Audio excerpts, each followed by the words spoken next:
cho nó là nhắc chế lên ô tôi kiếm xeo có một đâu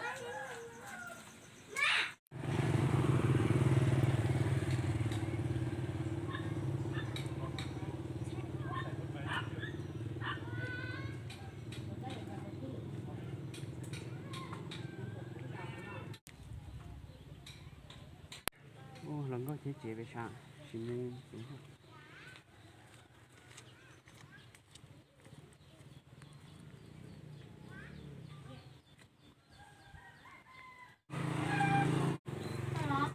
kìa vì tôi nói nè hành một xịt vào tao nè lấy mà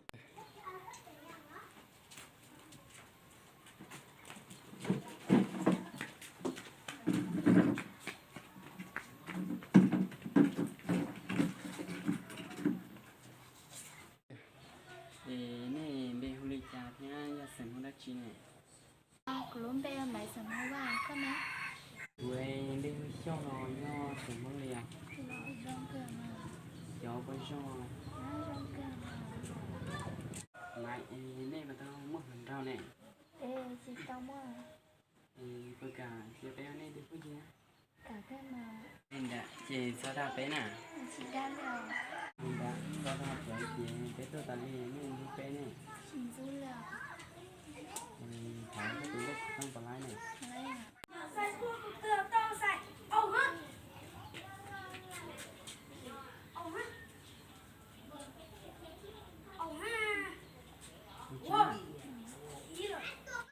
mai nên là chị cũng kèo nó có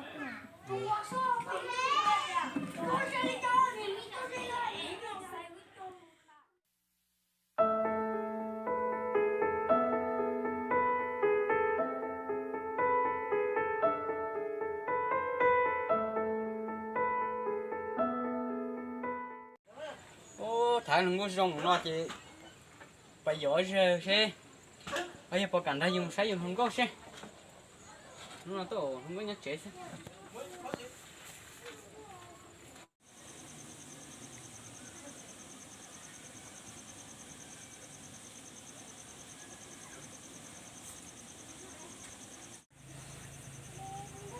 nó quá chỉ thế nào mà chế ra chỉ mua có mua được quang nó là nhớ chế sao cái này quá chế ra ô của chế này nó sai phiền bố ra ya nhớ dặn coi tôi mua được quang nhớ sao nhớ sai phiền bố xí giờ sẽ phải mua không có phiền bố ra gió không có phiền bố cái nó được qua chế đọc luôn nó chế có phải không gió nên đỡ xí không có phiền bố không có thế nào ô cũng một cục của thế đó nhá ô tôi cả tôi là tôi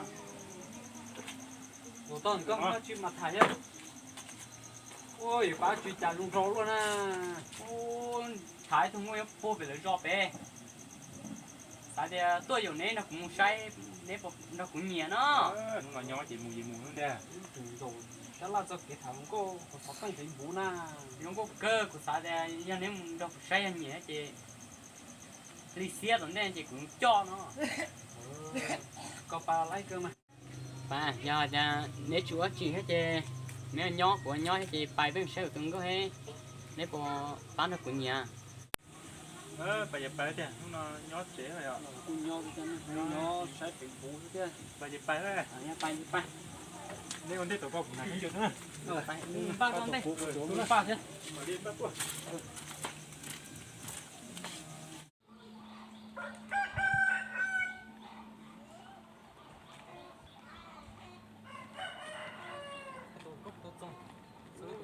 rồi nha lấy cũng chế thì cứ phải no thế à cứ phải đó phải nó lọ nó sáng không đấy nhiệt cơ đấy cái này nhiệt thì dữ quá nó không đâu vậy nơi bỏ ra sẽ nếu có bắt cũng nhiệt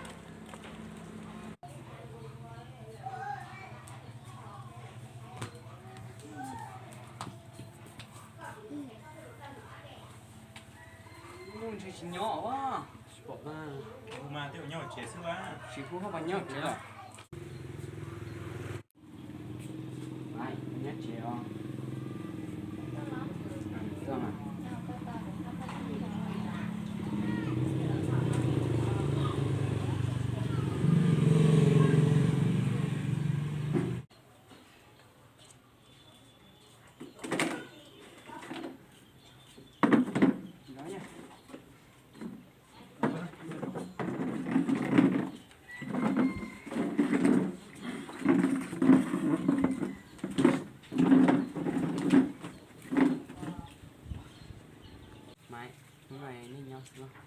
nó nhớ sao mà xin em một bán được nhà Trong cờ mà bơ. Trong cờ bơ.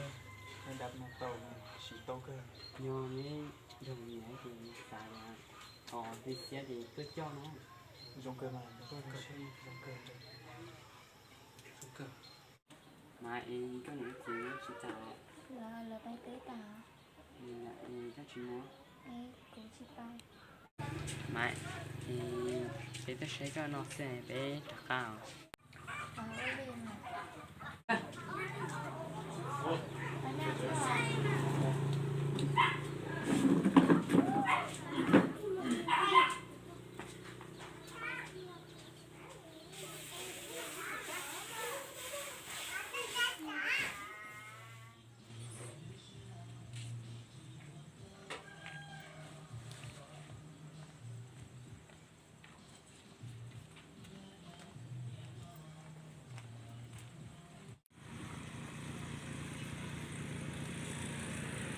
có mà Chưa mà. Nó chưa rồi.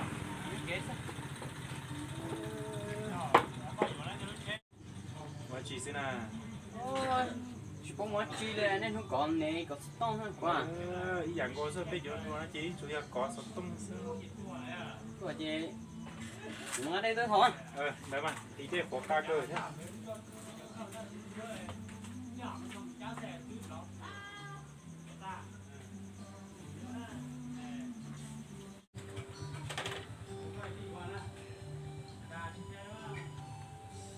Nhiều cũng muốn câu này.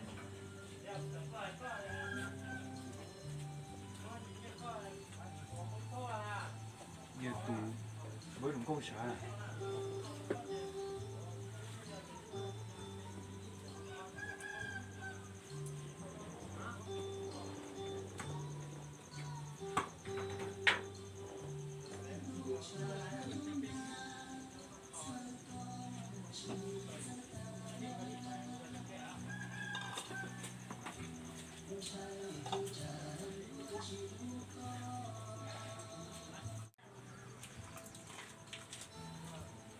ô cắt em gì rồi Chẳng ở đây tôi hỏi thế nào.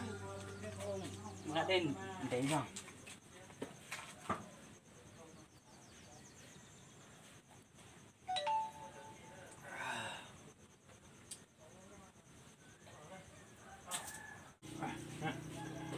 Tôi có đây này.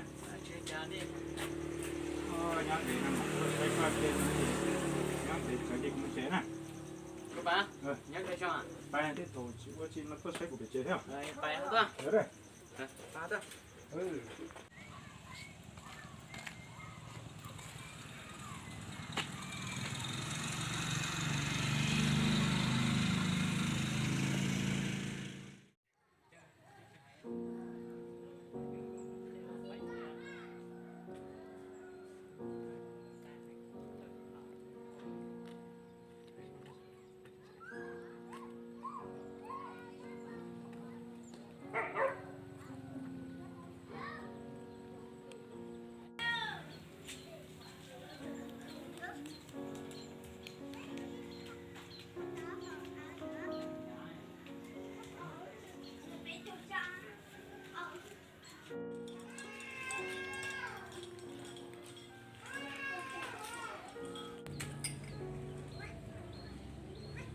có là Tôi mà nhớ chế xíu là. nhớ sao nhớ có tao biết nhớ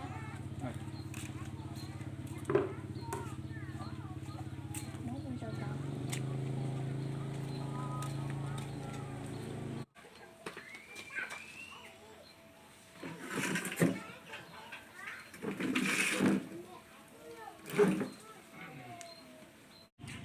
Lúc nào nhớ chế xíu là. Cái mấy là mỗi chi tạo.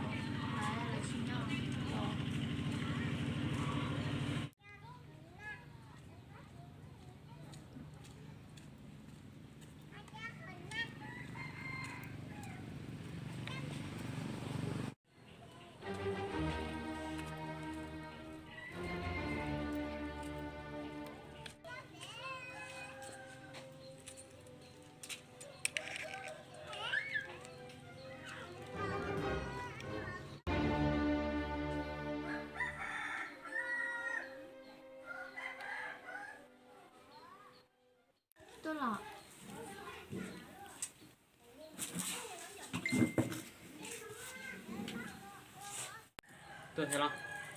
Tôi thế mà. Mày, cháu sẽ phải lo. Tôi chỉ thấy cho cái như vậy. Mày sẽ có sáng chưa? 反正去散。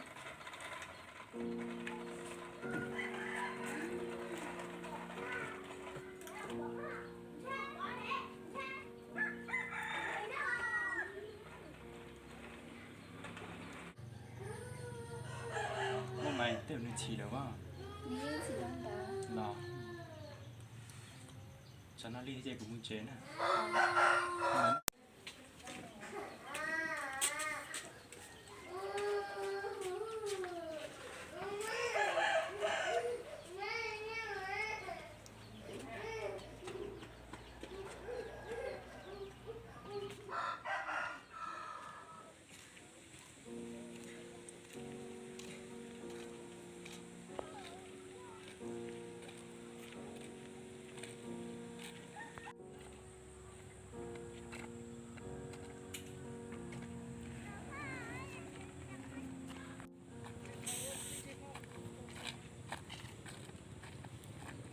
Ya, có chỉ luôn à.